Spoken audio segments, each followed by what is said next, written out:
morning, everybody. Good morning, Pastor Sean, and good morning to Melissa that's joining us this morning. And this morning and in the following weeks, we're going to be discussing hope. And hope is such an important aspect of our Christian life.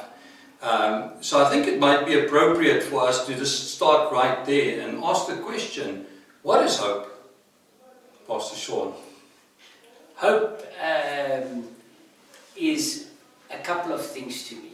First of all, hope is something for the future, but it's not, to me, it's not you hoping that it will happen in the biblical sense.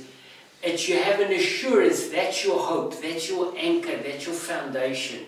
So that is from the biblical sense.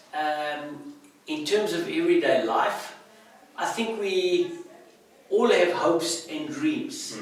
And hope looks at what we are trusting for or we want to achieve, but faith applies that right now. And I think one of the worst things that can happen to a human being is to have no hope. To have no hope means that you do not see a tomorrow. Yeah. And that's a terrible place to be at. So for me, that's hope in a nutshell. Fantastic.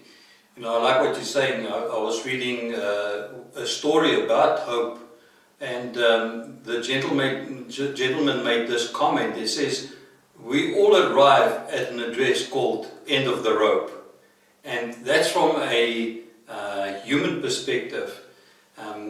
Two stories in the Bible that stands out to me when it comes to having hope in the face of adversity is both the story of Ruth and as well as the story of Job. For me, I look at it and Ruth came to a place where she had no hope.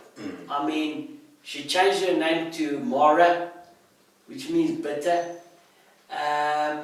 And that's where a lot of people get to when they have no hope. Yeah.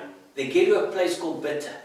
And instead of hope, which makes us better, they live in a place called bitter.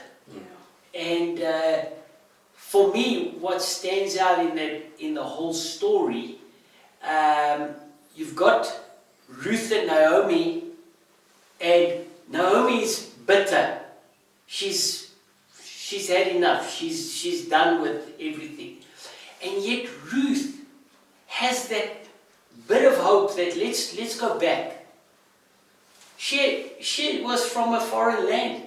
She could have gone back to her own place, but she had that bit of hope that, hey, listen, if we go back to your place, let's see what will happen. And Ruth winds up getting there, and God turns the whole thing around with Boaz, but Naomi, at that point, she's still talking about being bitter. Naomi she hasn't seen anything to give her hope until the day that things turn around for Ruth. When things turn around for Ruth, all of a sudden now, and that's like a lot of us human beings, you know, we get to the end of our rope, as you said, and then somebody that we're aligned to or we're close to, all of a sudden something happens in their life and all of a sudden we have hope again. You know, like, hey, yeah, let's do this. Meanwhile, 5 minutes ago, you had your head between your knees and you were saying, oh, woe is me, it's the end of the world. And so, when it comes to Ruth and Naomi, I look at it and say to myself, Naomi saw no hope. Ruth saw a little bit of hope, even if it was just gleaning fields. She didn't see Boaz. I mean, I'm sure she must have noticed but she didn't see him as her redeemer. And yet, that's what happened. And sometimes we just need to have a little bit of hope for tomorrow. We just need to hold on to something for tomorrow. And I want to speak to teenagers out there, and I'm taking all of Pastor Chris's time here. But I want to say this. It's not the end of the world. You know, for a lot of young people, something happens and they believe that's the end. There's no tomorrow. And that is why teen suicide is one of the highest rates of death amongst teens. Because they didn't see it tomorrow. Young people, take it from me, I'm just a couple of years your senior. Don't laugh, Melissa. Pastor Chris is just a couple of years my senior. And Melissa is like one day beyond where you are. And each of us can tell you, there were days that we thought it was the end. There were days when we thought tomorrow was going to be the end of the world for us. And you know what? We're still here. And we still have hope going forward. Amen. I think that's a very important point. You know, the world or the dictionary defines hope as an expectation, something that I'm looking forward to or I'm hoping for. And like you rightfully said, when that doesn't come and materializes, we lose hope. And that hope is very different to what biblical hope is. You know, biblical hope, and I went and I had a look at it, the word tikva, which has in its essence a cord. And there's such a lovely expression and meaning that we find in the word when it comes to that word hope, because it seems to be that picture that our hope, the thing that we long for, the thing that we are believing for, is tied to the promise by a cord, and it's something that we could really hold on to. And I believe, you know, getting to the story of Job, you know, Job was going through these ups and downs, and people were saying, well, just give up. And Job was just trying to do the best. But what I find quite interesting in the modern church is that we seem to have adopted this belief that suffering is, and hardship is not for us today. God's will. And so often when we then faced with trial and tribulation and hardship, we feel like, well, there's no hope. Which is something contrary to the way that Job looked at the world.